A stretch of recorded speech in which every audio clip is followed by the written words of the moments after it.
Саламатсыздар ма, құрметті студенттер? Қазақ тілі пәні бойынша сабағымызды бастаймыз. Бүгінгі сабағымыздың тақырыбы ел тыныштығын күзеткен деп аталады. Сабақтың тақырыбынан байқап отырған шығарсыздар. Бұл сабақтың мазмұны біздің жалпы қоғамда қауіпсіздікті, азаматтардың құқықтары мен бостандықтарын, ел азаматтарын, шетелде жүрген ел азаматтарын құқықтары мен бостандықтарын, еліміздің жалпы халықаралық аренадағы қауіпсіздігін сақтайтын, күзететін құқық қорғау органдары туралы. Алдымен мынадай 14-кі сұрақтарға жауап беріп көрейік. Қазақстан Республикасында қандай құқық қорғау органдарын білесіз? Кәнеки айтып көріңіз. Осы сұрақтарға жауап беріңіз. Жауаптарыңызды дәптеріңізге жазып отырыңыз. Қандай құқық қорғау органдарын білесіздер? Бұндай сұрақты естіген кезде ең бірінші алдымен әрине полиция есімізге түседі, солай ма? Полиция бұл еліміздің ішіндегі қоғамдық тәртіпті қорғайтын орган. Одан басқа ұлттық қауіпсіздік комитеті дейтін орган бар, білесіздер. Бұл елдің экономикалық, жалпы әскери, тағы басқа құқықтарын халықаралық аренада қорғайтын орган. Құқық қорғау органдарының басты мақсаты не дейтін сұрақ. Бұған мынадан бері біз жауап беріп отырмыз. Негізінен құқық қорғау органдары олар қоғамдағы қауіпсіздікті сақтайды. Біздің, сіздің, менің құқығым мен бостандығымды қорғайды. Енді үшінші сұрақ. Әрқайсымыз өз құқықтарымызды жақсы білеміз бе дейтін сұраққа ойланыңыздар. Білесіз бе сіз өзіңіздің құқығыңызды? Егер өзіңіздің барлық құқығыңызды білсеңіз, әрине онда тамаша. Маған осындай сұрақ қойса, мен ойланатын сияқты. Білмеймін, өзімнің барлық құқығымды білем бе, білмеймін бе, күмәнім бар. Осы сұрақтарға жауап жазыңыздар дәптерлеріңізге. Енді сабағымызды әрі қарай жалғастыру үшін мен қазір сіздерге видеосюжет көрсетемін. Видеосюжетке сілтеме осы презентация Платонос жүйесіне салынады. Платоноста болады. Соның ішінде мен мына слайдта видеосюжетке сілтеме бар. Бұдан басқа бұл сілтемені Платонос жүйесіне бөлек салып қоямын. Ашып қарауларыңызға болады. Қазір осы сюжетке назар аударайық. Сюжетті қарау барысында бұл Қазақстандағы құқық қорғау органдарының жүйесі туралы айтылады. Ішінде статистикалық мәліметтер беріледі, сан барлығы диаграмма, сурет түрінде көрсетіледі, ешкім еш нәрсе айтпайды, дауыс естілмейді. Сондықтан мұқият қарап отырыңыздар. Осы сюжетті қарап болғаннан кейін мынадай тапсырма орындаймыз. Қараңыздар. Қазір мен сіздерге көрсетемін. Мінекей. Осы қараған сюжет бойынша біз шағын мәтін құрастыруымыз керек. 8-10 сөйлемнен тұратын, ең кемі 5 сөйлем, 10 сөйлемге дейін 8 сөйлем болса тамаша болар еді. Осындай мәтін құрастырып, шағын мәтін құрастырамыз. Осыған дайын болыңыздар. Қазір мен сіздерге сол сюжетті экранға шығарамын.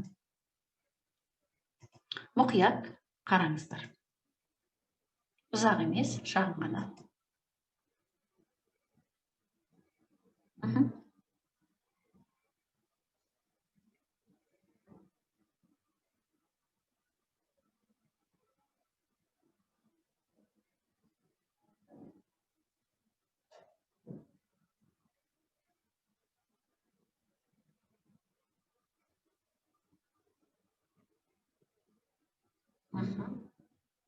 Қазір бірінші диаграмма шығады, қараңыздар.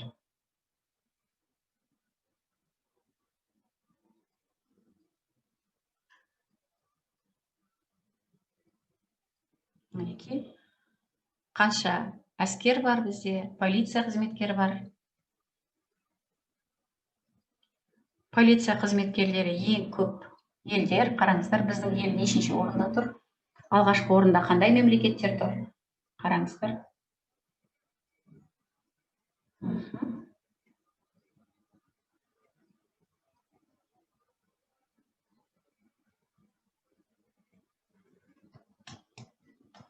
Мінекей осындай сюжет. Кемі 6 сөйлемнен тұратын. Осы сюжетке қарап, шағын мәтін құрастырыңыздар. Мәтінді дәптерлеріңізге жазасыздар және тапсырма ретінде Платонов жүйесіне жүктеулеріңіз керек. Енді осы сабақтың барысында бізде шағын грамматикалық материал бар.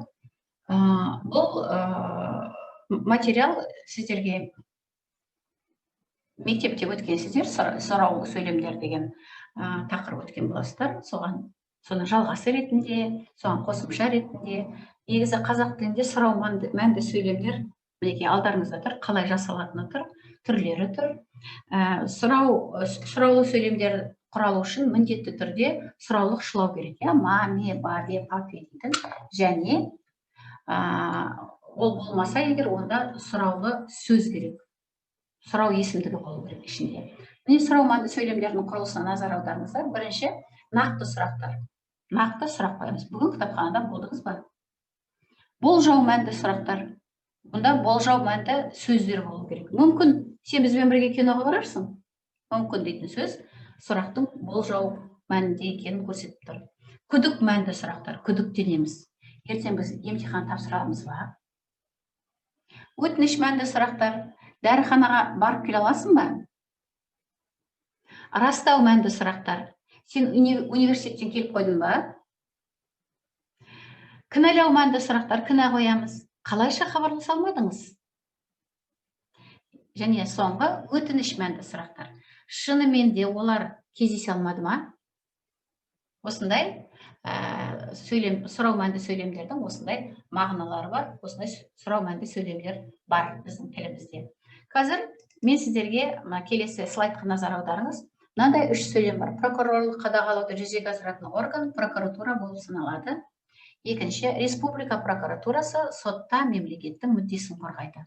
Және үшінші сөйлем, бас прокурорды парламент сенатының келісімімен президент тағайындайды. Осы сөйлемдерді жаңа біз алдында көрдік қой.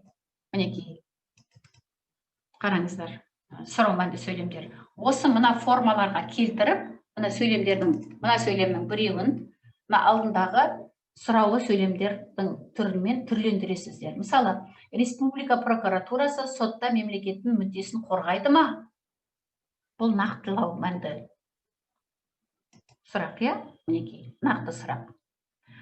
Болжау мәнді сұрақ қоюымызға болады.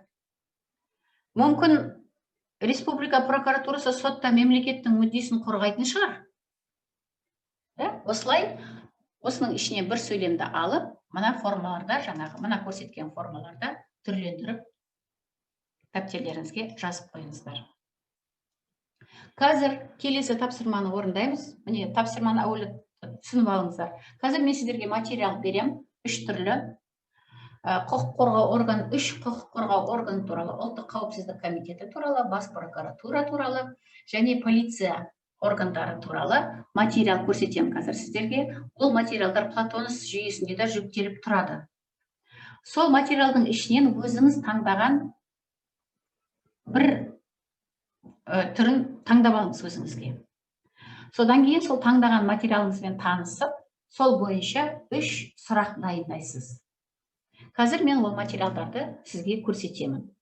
Бірінші мәтін бізде, қараңыздар мінекей. Құқық қорғау органдары, оның ішінде ұлттық қауіпсіздік комитеті туралы. Ұлттық қауіпсіздік комитетінің қызметі туралы мінекей материал. Бірінші материал осы. Екінші мәтін көрсетем қазір сіздерге. Бұл, қараңыздар, құқық қорғау органдарының ішінде прокуратура органдарының қызметі туралы мінекей көріңіздер. Прокуратура органдарының қызметі туралы. Және үшінші материал бізде. Мінекей, қараңыздар, бұл полиция органдарының қызметі туралы. Көріп отырсыздар ол. Көп емес, шағын. Осындай 3 түрлі материал. Тағы да қайталап айтам, бұл Платонов жүйесінде жүктеліп тұрады бұл мәтіндер. Осы мәтіндердің біреуін таңдайсыз, таңдағаннан кейін танысасыздар да, сол материалыңыз бойынша өзіңіз 3 сұрақ дайындайсыз. Құрастырған сұрақтарыңызды дайындап, жазбаша түрде оны да жібересіздер. Енді мен сіздерге мынандай тапсырма беремін. Қараңыздар, қазір әуелі түсіндіріп алайын, содан кейін жағдаяттың өзін беремін. Мана сабағымыздың басында айтқан болатынбыз, естеріңізде ме? Өз құқығыңызды білесіз бе деген. Бәріміз біреуіңіз білеміз деуіңіз мүмкін, біреу жартылай білем деуіңіз мүмкін, біреу өз құқығымды мүлдем білмеймін деуіңіз мүмкін. Яғни біз қалай болғанда да бір құқықтық тұрғыдан сәл сауатымыз аздау. Тек сол саламен айналысатын мамандар болмаса, қалған біз қатардағы азаматтар кей жағдайда өзіміздің құқықтарымызды білмей жатамыз. Қазір мен сіздерге бірнеше жағдаят ұсынамын. Сол жағдаяттарға жауап іздейсіз. Мінекей үйдің тапсырмасы міне алдарыңызда тұр. Жауабыңызды дәлелдейсіз. Неге екенін, қандай да бір неге құқықтық материалға нормативтік акт іздейсіз бе, әйтеуір жауабыңызды дәлелдей тұруыңыз керек. Сосын нәтижесін Платонс бойынша маған салып жібересіздер. Қазір мен жағдаяттармен таныстырамын сіздерді. Экранға қараңыздар. Мінекей, қараңыздар, алдарыңызда 6 жағдаят беріледі. Жағдаяттық тапсырма. Қараңыздар, бірінші жағдаят, ситуация. Сіз үлкен сауда орталығынан сауда жасап, шығып келе жатырсыз, сөмкеңізде заттарыңыз бар. Есіктің сыртқа шығып жақындап қалған кезде, есіктің алдында күзетші, дүкеннің күзетшісі сізді тоқтатып, сөмкеңізді ашып, көрсетуін сұрайды. Сіз не істейсіз? Ашасыз ба? Көрсетесіз ба сөмкеңізді? Әлде көрсетпейсіз ба? Көрсетсеңіз неге, көрсетпесеңіз неге? Екінші, өзіңіздің көлігіңізбен сіз келе жатырсыз.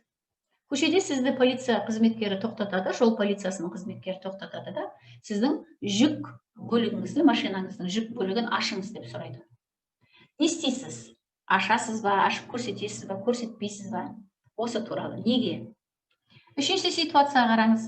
Сіз саябақта, паркте жолдастарыңызбен бірге қыдырып жүрсіз. Алдыңыздан полиция қызметкері шығады да, сіздерден құжаттарыңызды көрсетуіңізді сұрайды. Не істейсіз? Көрсетесіз бе? Көрсетпейсіз бе? Неге? Келесі төртінші ситуацияға қараңыз.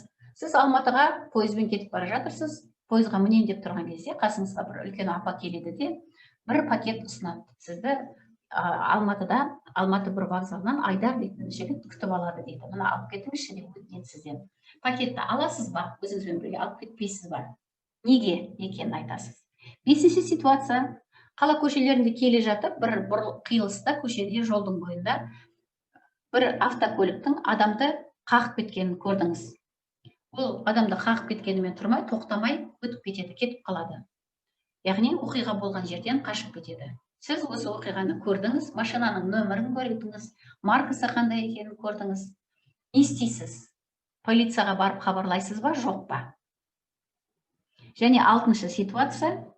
Көшеде келе жатқан кезде бір жерден әмиян портмоне тауып алдыңыз. Ішін ашып қарасаңыз, 50 000 теңге бар екен ішінде. Сіз жақында жаңа телефон алғыңыз келіп жүр. Ескі телефоныңыз ескірген. Енді сол телефон алуға тура осы 50 000 теңге жетпей тұр. Не істейсіз? Сіздің әрекетіңіз қандай? Осы жағдаяттық тапсырмалардың ішіне екеуін, жігіттер, қыздар, екеуін таңдап аласыздар. Екеуін таңдап аласыздар да соған жауап бересіздер. Жауабыңызды жазбаша жазасыз. Айттық қой жаңа, мінекей, мен сіздерге оны слайдта да көрсетіп отырмын. Берілген жағдаят екеуін таңдап аласыз, соған жауап іздейсіз, жауабыңызды дәлелдейсіз, дәлел жазасыз жауабыңызға. Және нәтижесін Платонс бойынша маған салып жібересіз. Үйдің тапсырмасы осы. Енді әдеттегідей біз рефлексия, кері байланыс. Мен бүгінгі сабақта не білдім, сабақ қалай өтті, мен сабаққа қалай қатыстым дейтін сұрақтарға жауап жазыңыз. Әрқайсысына ол жауаптарыңызды жазбаша маған салып жібересіздер. Ел тыныштығын күзеткен деген құқық қорғау органдары бойынша тақырып, осымен сабақтың тақырып бойынша сабақ аяқталды. Сабаққа назар қойып тыңдағандарыңызға, қарағандарыңызға рахмет. Сабақ аяқталды. Сау болыңыздар.